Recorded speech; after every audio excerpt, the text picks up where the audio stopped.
उत्तराखंड की प्रगति और बढ़ते विकास के साथ ही यहाँ के शहरों में प्रदूषण भी उतना ही तेजी से बढ़ रहा है।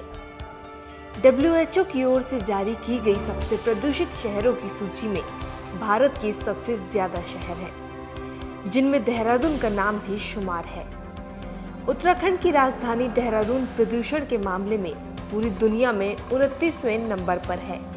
जिस उत्तराखंड को पहले शांत और स्वच्छ वादियों के लिए जाना जाता था, लोग खुली हवा में सांस लेने के लिए उत्तराखंड का रुख करते थे, लेकिन अब वक्त बदलने लगा है और उत्तराखंड में भी मानकों से अधिक प्रदूषण हो रहा है। फिर चाहे वो ध्वनि प्रदूषण हो या वायु प्रदूषण, नुकसान तो वहां रह रहे लोगों का ही है।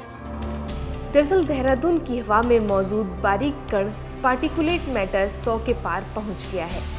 WHO यानी विश्व स्वास्थ्य संगठन का कहना है कि देहरादून में प्रदूषक तत्वों का लेवल धीरे धीरे बढ़ते हुए मानकों से अधिक हो गया है। दरअसल देहरादून पहाड़ों से घिरा हुआ क्षेत्र है और यहाँ पर जितने भी प्रदूषक तत्व जनरेट होते हैं वो यहाँ से बाहर नहीं जा पाते। वैसे तो प्रदूषण बढ़ने के कई कारण हैं, लेकिन सबसे बड़ा कारण हरियाली को नष्ट करना बताया जा रहा है। दरअसल देहरादून की जनसंख्या में लगातार बढ़ोतरी देखी जा रही है और साथ ही वाहनों की संख्या में भी बढ़ोतरी हो रही है। वाहनों की बढ़ती संख्या, फिर एक जो इसकी टोपोग्राफी है वो वैली की है, तो जितने भी सस्पेंडेड पार्टिकुलेट मैटर्स होते हैं, जो भी हवा में प्रदूषक होते हैं, वो काफी समय तक यहाँ पे बने रहते हैं। तो उससे भी प्रदूषण का प्रभाव वैली में, किसी भी वैली में, चाहे वो देहरादून वैली हो या कोई भी अन्य वैली हो, वहाँ पे ज्यादा लंबे समय तक बना रहे।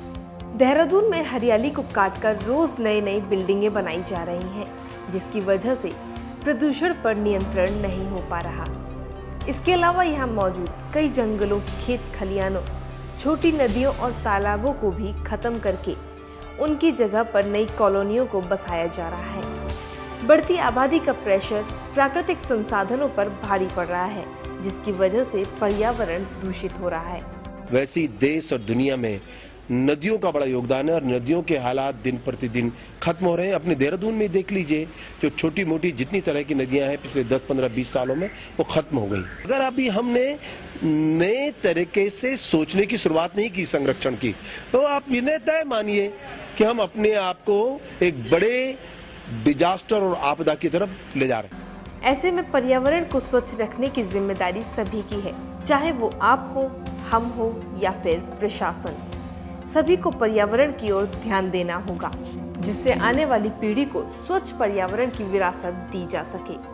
दरअसल आधुनिकता की दौड़ में एक दूसरे से आगे निकलने की होड़ में मनुष्य ये भी भूल जाता है कि उसके द्वारा की गई लापरवाही उसके लिए ही बड़ी मुसीबत का कारण बन सकती है। कृतिका भारद्वाज, के न्यूज़।